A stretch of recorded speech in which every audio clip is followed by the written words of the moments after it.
Hey, it's Todd. Mark did one of these, and some people have asked for mine, so I'm gonna draw my life. DML, you guys. Okay. I'm from El Paso, Texas. It's a desert city of 650,000 people that's so far west in Texas that it's halfway through New Mexico. That's why when people are like, "Where's your accent?" I'm like, it's 700 miles that way in regular Texas. En El Paso hablamos así, en español. But me and all my friends talk like we're from California for some reason. Right on. Anyway, I had curly hair when I was a kid. My mom's friends were always like, "Oh, I would do anything to have your hair." I wonder if they still want to trade. I lost my hair when a fire destroyed my laboratory, and I vowed to seek revenge upon Superman for laboratory arson. Oh wait, that's Lex Luthor. Mine fell out the normal way, because my body produces too much testosterone, which means I'm a total stud. My family consists of my parents David and Janet, and my older brother Chris, who somehow has not lost any hair. He now has a baby, who I've only met once in person, but we talk on FaceTime.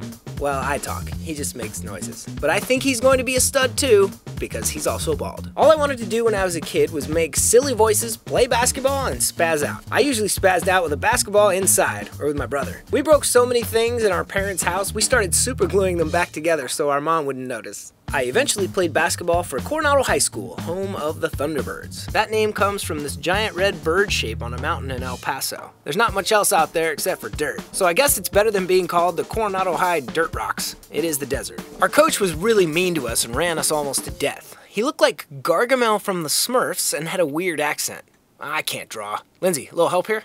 Anyway, he made us use these huge heavy rubber jump ropes filled with sand that NFL teams used. NFL teams! They were called heavy ropes.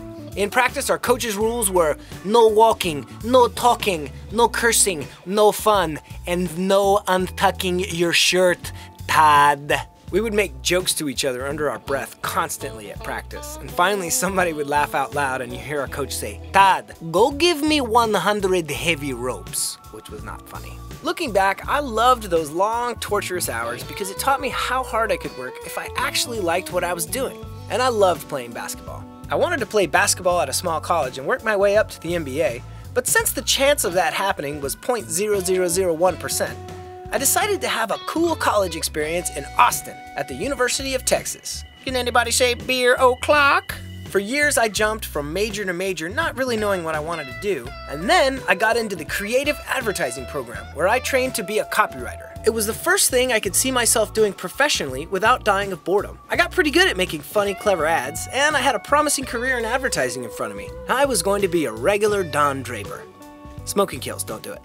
Then one day, about 2 weeks before I graduated, I finally did the other thing I wanted to do since I was a kid, besides playing the NBA. I went down to the Velveeta Room on 6th Street in Austin and performed stand-up at the open mic. Finally, a chance to spaz out and make silly voices in a place where it didn't make me look like a crazy person. My best joke from my first 5 minutes was my impression of Sean Connery talking about working with Richard Gere on a movie called First Night from 1995. I was in a movie with Richard Gere. It was called First Night. You know, they say he puts gerbils in his arse. Because Richard Gere, like, apparently in the 90s put a... I don't even know. Listen, that's not important. That wasn't a good joke or anything, but it was a start.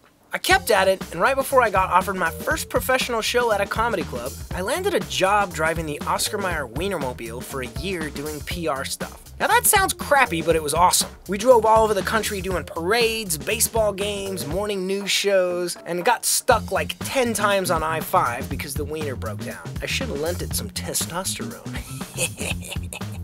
Get it? One of my fellow hot doggers, that was our job title, Dave, actually wrote a book called Dog Days about one of the groups I was in. You can buy it on Amazon. He changed my name to Brad if you do buy it. I don't mind you knowing it was me. I live on YouTube. I have no secrets. In the book, I steal the girl he likes, probably on account of the testosterone. Dave now writes for Family Guy, which is weird because I'm way funnier than he is, and he knows it. And he's even watching this right now because I sent him the link. Haha, Dave, eat that! Along with your enormous salary. Ugh. After that, I went to South America for 4 months to see amazing things and party down. Then I moved to New York to become a stand-up comedian for reals and not use my college degree at all. Ta-da! I worked at an office by day and did stand-up most nights. I eventually got good enough to tour around a little bit, but you know, it's a lonely craft. So I started doing other stuff as well. I took improv and sketch writing classes, performed weird character pieces at theaters, and that's where I met Mark. He also did weird characters and impressions, and one day we made this sketch about two London DJs, both named Tommy, called The Tommies, where we just were like two shitty DJs whose songs all sounded like West End Girls by the Pet Shop Boys. Mark and I did a bunch of stuff like that together, but eventually I moved to LA in 2006 to try to get a writing job on a TV show. But from what I can tell from what I see on TV, you have to suck at comedy to do that, so I was naturally disqualified. So I did tons of stand-up and tried to make waves however I could, but LA was really boring to me. I'm too much of a spaz. I like doing something. Everybody was all talk and never did anything except make plans to do something. Mark and I kept in touch, and I would watch his videos and be like, oh man, I would love to do that. But in 2010, with the economy in the crapper and my prospects low, I took a job at the 2010 census as an enumerator, knocking on doors and counting heads. Hi there, I'm Todd from the... Ah, you have slammed the door in my face.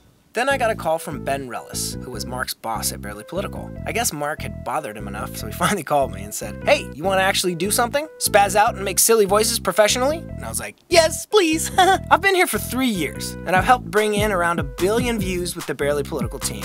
And it's been a hell of a ride. I don't do much stand-up anymore because I live and breathe video making. In fact, you can see me doing it right now.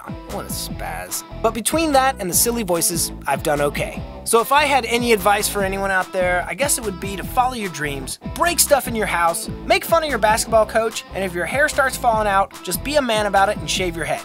The end. I have some spazzing out to do in the other room now. See ya!